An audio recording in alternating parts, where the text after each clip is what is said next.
Hi there, Coastal Bend. It is Meteorologist Carly Smith, and we are going to get started with this live update. Multiple cold fronts are on the way. It is Meteorologist Carly Smith. So what does that mean? Well, today will be cooler with rain. Tuesday will be warmer with a few storms possible, and the warm-up won't last for long. We've got up and down temperatures this week.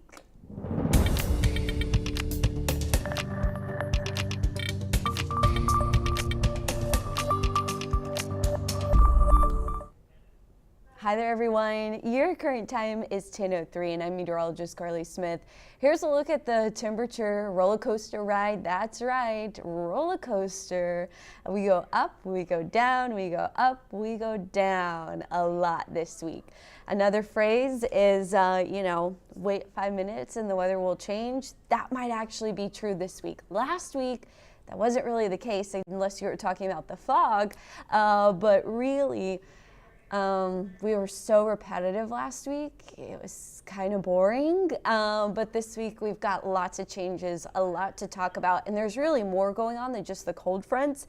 This is just easier for me to discuss or break down than putting all kinds of crazy fronts on your forecast. So it is warmer Tuesday, Wednesday, Saturday. So if you're wondering when's it going to be warm, when can I wear short sleeves or shorts, that would be Tuesday, Wednesday, Saturday. When is it going to be cold? That would be Thursday. When is it going to be chilly? That would be today, Monday, Friday, and Sunday.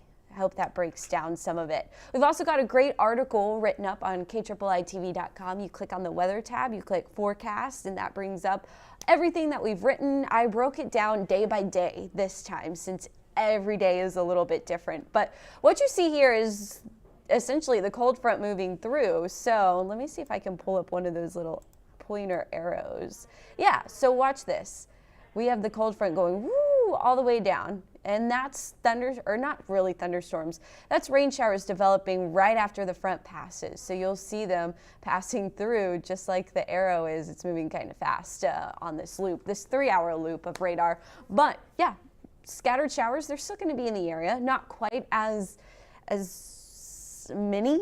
I don't know if that's the word I'm looking for, but the coverage is decreasing a bit as we continue throughout the late morning, but we're going to continue to see some spotty showers into the afternoon and evening.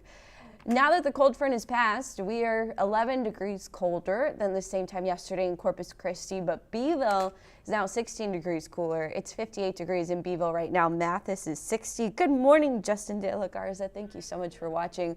It's 63 in Corpus Christi. We're still in the 50s in Freer and Beeville.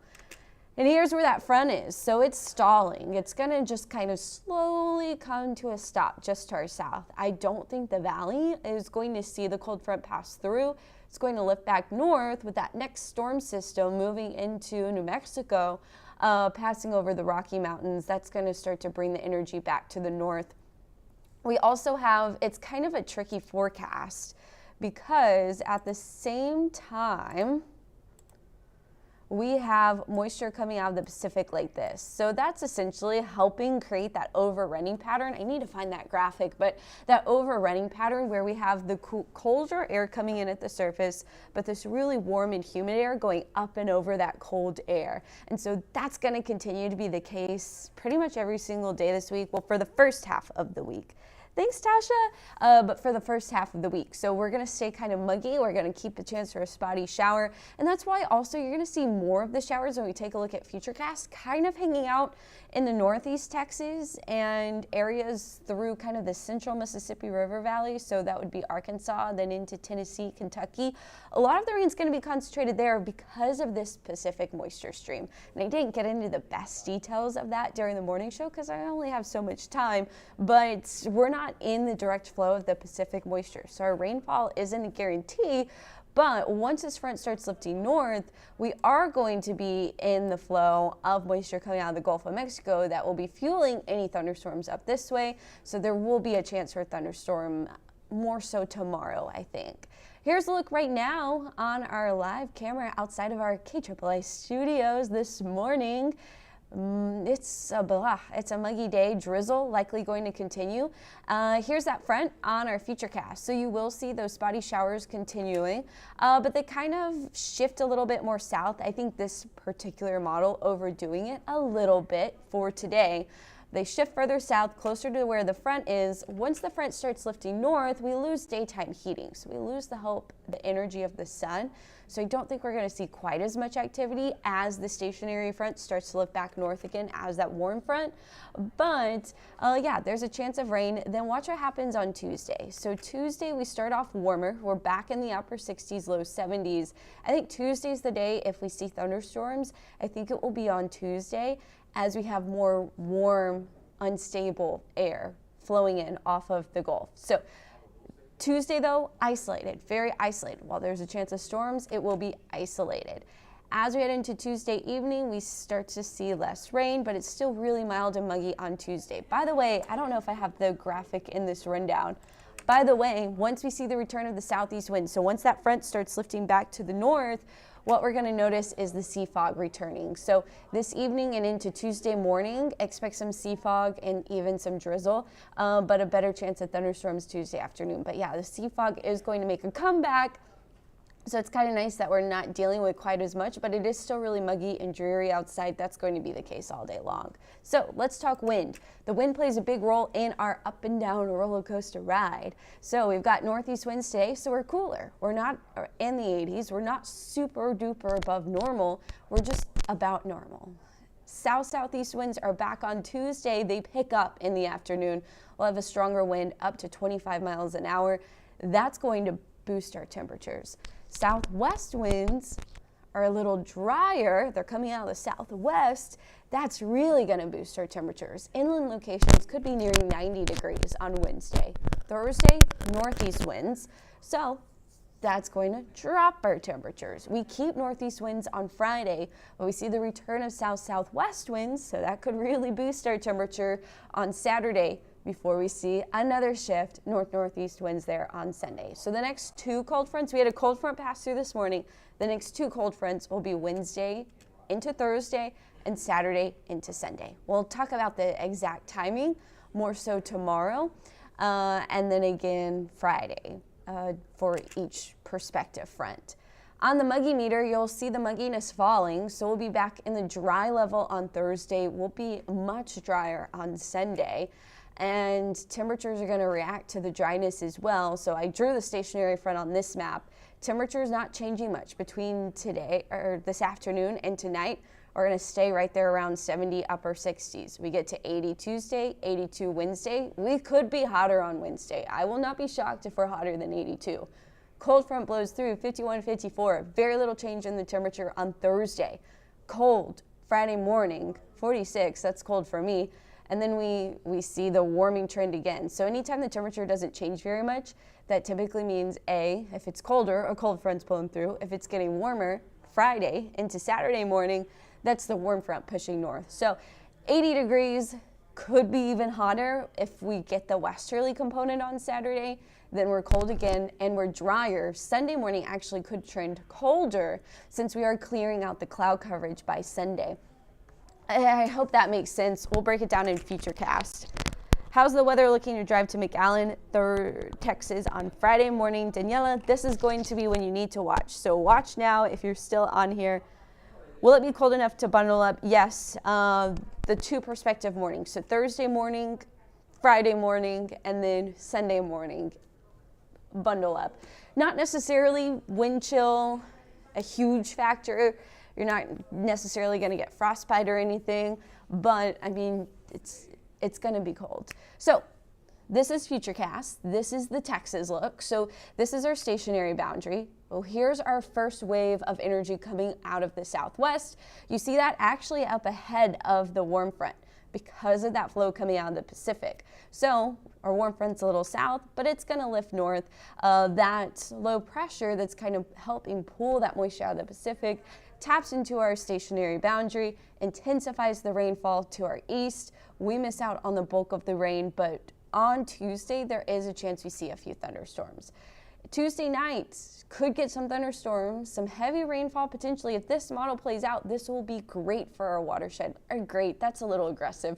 This will be good for the northern watershed. It's not going to end the drought, but it's better than nothing. This is what we want to see. Now, there's a lot of factors that in play to this. It's really nowhere near any of our stationary, our frontal boundaries. So it might underperform. One boundary that I didn't draw, there is going to be a dry line playing a role in all of this. Dry lines really aren't that active overnight. So this may not play out, is all I'm saying. But there's a good chance San Antonio sees some rain and storms as we head into Wednesday, which would be great for the northern watershed. Not a whole lot of rain anticipated for us. Cold front approaches late Wednesday into Thursday morning. So we're still ahead of the front here. You see the southwest flow. Well, that's going to be backwards. You see the southwest flow of our winds there in the lighter gray. That's the coastal bend. That is going to be drier air, warmer air, and that's the dry line, as I mentioned, playing a role. And yeah, Wednesday I think is going to be really hot and maybe hotter than even I forecast. This is the cold front moving through. It does kind of stall and slowly push through. We do get in a bit of an overrunning pattern, and we do have a coastal low that tries to form there. Let me go back. Friday. So this is Friday, Saturday, Friday. So if that's in the wake of the cold front. So the cold front kind of weakens over the Gulf, and then you see the coastal low form, bringing moisture once again up into the Mississippi River Valley. Not so much for us where we really need it. And you see another abundant rainfall situation for Louisiana, Mississippi. This actually could turn into a flooding situation. So entities in this area between Memphis, Jackson, Shreveport, along the Mississippi River should keep a real close eye on this forecast and how that's going to play out. Cold front is on the way Saturday. Saturday into Sunday, boom. This one is going to be drier. Look at this, no clouds behind it. We're not stuck in that overrunning pattern. We are going to be drier. We will likely be pretty cold by Sunday morning. So bundle up Sunday morning. Here's a look at the rainfall. As I mentioned, we have a chance of rain. San Antonio has a chance to see Wednesday night a decent amount of rain, Tuesday night, Wednesday night, but most of the rain, East Texas, Louisiana, Mississippi, Tennessee, Kentucky, northern Mississippi, northern Alabama, northern Georgia, southern Arkansas. This is where most of the rain is going to be this week, Monday through Sunday. But we have a chance. We get a little rain. It's not a lot. It's not going to save our drought by any means, but every little drip, every little drop is beneficial. So in the 7-day forecast, a lot to unpack. A better shot of rain the first half of the week. Drier conditions for sure by Sunday. Now the timing of the front could make that not be a for sure, but we'll be nailing down the details of the exact timing, the exact wind speeds, any big impacts from the front, any thunderstorms. But for now, mostly just rain today. Slightly improved chance of thunderstorms on Tuesday. I think we have a better shot Tuesday than Wednesday, but I left thunderstorms there on Wednesday because we're still in that warm, humid, unstable air mass until the cold front arrives. A lot of the forcing, though, going to be Victoria to Houston and north of there, so it doesn't look great for us when it comes to rainfall. But we got some rain, and that's all that really matters. I hope everyone enjoys this forecast. It is a mixed bag of everything, so wait till the next day, and maybe it's a day you will enjoy. Personally, I am kind of looking forward to Sunday because it's sunny. I do love the warm weather as well, so Wednesday and Saturday aren't horrible days for me either, but hopefully we get some rain, and hopefully you enjoy the crazy weather pattern we're going to be in. Thank you so much for watching. I hope you have a wonderful week. Oh, Daniela, I didn't specifically say what was happening in the valley, but you know, we're not getting much rain, so that means they're not getting much rain either. But this is Friday, so that coastal low could play a role in the valley weather Friday. The cold front does swing through, so Friday is going to be cooler. Thursday night and a Friday morning could have a little bit of rain in the valley, but once this coastal low goes north, the valley loses any hope for rainfall. So anyway, that's going to do it now. I'm meteorologist Carly Smith signing off. Thank you so much.